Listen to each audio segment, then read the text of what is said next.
You've probably seen it online. It's one of the most extreme diets to go viral, eating just one meal a day. For the people who swear by it, it's a total game changer for weight loss and focus.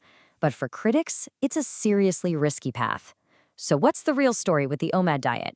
Is it a miracle or a huge mistake? Okay, let's get into it.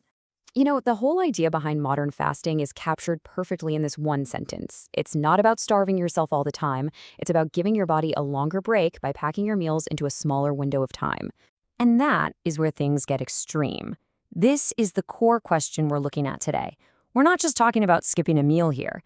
This is a level of fasting that really pushes the envelope. So what does that actually feel like?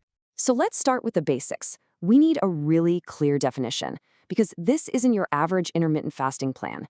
For most people, this is the most intense version out there. That's right, a 23-to-1 split. Let that sink in. For 23 hours a day, it's only things with 0 calories, water, black coffee, maybe some tea. And then for 1 single hour, you eat everything you're going to eat for the entire day. It's the ultimate simplification, but it's also a huge test of willpower. Now, this table really puts it all into perspective, doesn't it? A lot of us have heard of the 16-8 method. That's the traditional one at the top. The warrior diet, it pushes that to a 4-hour window. But OMAD, down there at the bottom, it just takes it to a whole other planet. This really shows you just how incredibly restrictive it is compared to the others. So you have to ask, why would anyone sign up for something so intense?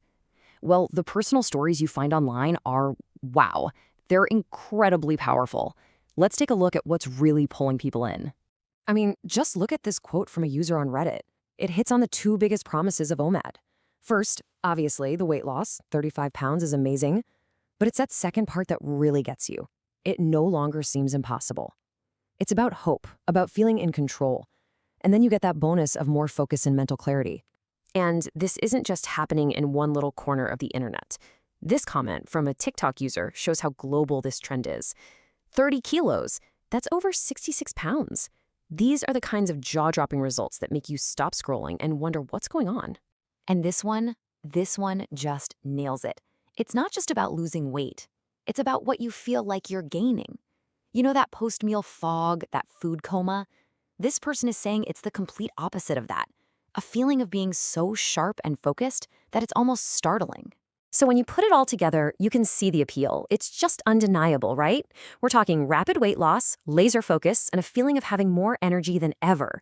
People talk about finally being free from diet brain, that constant obsession over the next meal. And on top of all that, it's simple. You only plan 1 meal. Some even say their sleep gets better and their skin clears up. I mean, it really does sound like a magic bullet. But as with anything this extreme, the journey is absolutely full of potential traps. For anyone who does decide to give it a shot, the people who've been doing it for a while have some really valuable advice on how to not crash and burn. The advice from the OMAD veterans really comes down to one core idea: making it sustainable. First, they say don't try to change your entire life overnight. Just get used to the fasting part first. Second, and this is huge, you're not going to be perfect. You'll have off days. Just get back to it tomorrow. Consistency is so much more important than perfection. Third, what you eat in that 1 meal matters a lot. If you break your fast with a ton of sugar, you're just setting yourself up for crazy cravings. Protein and healthy fats are the way to go. And finally, don't try to do it all by yourself. It's tough, and having a community to lean on can make a world of difference. Okay, so the stories are compelling for sure. But testimonials aren't the same as scientific data. So now we've got to shift gears and ask the really critical question. Does the science actually support all the hype?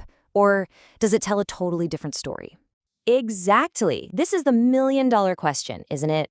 If we strip away all the incredible personal anecdotes and just look at the cold, hard, controlled studies, what do we find? Let's take a look. So one of the biggest claims you hear is that OMAD has this kind of metabolic magic that just melts fat away. But, well, the research on this is pretty clear. How often you eat doesn't really change how many total calories your body burns. The weight loss people get from OMAD isn't from some metabolic superpower. It's because it is really, really hard to cram a full day's worth of calories into 1 hour. So you end up in a calorie deficit. It's that simple. And this is where the story takes a much more serious turn. Several studies have actually linked this style of eating to some pretty concerning health issues. We're talking about increases in the bad LDL cholesterol and even higher blood pressure. And kind of ironically for a fasting diet, some research shows it can lead to higher blood sugar when you're fasting and a slower insulin response when you do eat. Those are not good signs for your metabolic health. And then there's this. Honestly, this is the most sobering finding we have. A recent study actually found a connection between eating just one meal per day and a higher risk of dying from, well, from any cause. It suggests that the potential dangers might go way beyond just your cholesterol numbers. So here we are with a real conflict on our hands. On one side, you have these incredibly powerful success stories. On the other, you have some very real, scientifically documented health risks. How in the world do you sort through that? Okay, so first things first, let's be crystal clear about who should probably just not even think about trying this. The medical community is pretty much in agreement here. OMAD is not safe for women who are pregnant or breastfeeding or for kids and teens who are still growing. It's an absolute no-go for anyone with a history of eating disorders. It's also really risky for people with conditions like diabetes or gout, and it's generally a bad idea for serious athletes or even just people who are totally new to fasting. And really, this quote from Healthline sums up the general feeling from the medical world. It's not that all fasting is bad, but the extreme nature of OMAD means most doctors and dietitians just can't recommend it. The potential risks simply seem to outweigh the potential rewards for most people. So that's where we land. On one hand, you have the incredible appeal of simplicity and the promise of life-changing results. And on the other hand, you have a growing pile of research pointing to some serious health risks. There's no easy answer here.